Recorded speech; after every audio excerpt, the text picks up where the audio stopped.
When I was 9 years old, I remember the day vividly. It was August 24th, 1975.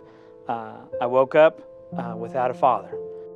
That particular evening prior, my father went out with some friends and they were drinking at a local bar, and on his way home, he didn't make it home.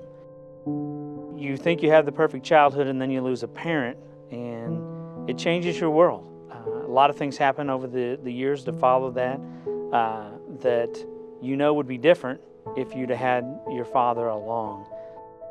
I wouldn't wish that on anybody, and I don't want our soldiers to be the one that takes a family member, and I don't want our soldiers to leave folks behind.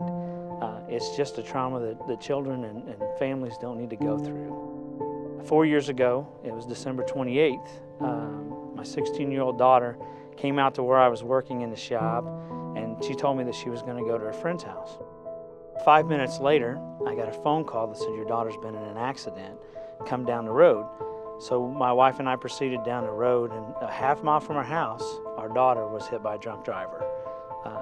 He was a neighbor, somebody we knew, had been by our house, talked to us in the yard. He had had too much to drink that day.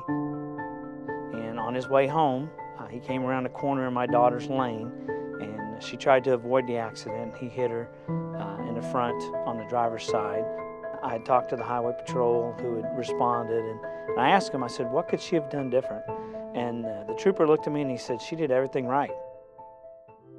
Whenever I went back into the room with her, she was laying on her back and the doctor was stitching her up. And when he completed that, she looked at me and she said, "Dad, what did I do wrong?" I looked at her and I told her, I said, bad things happen to good people.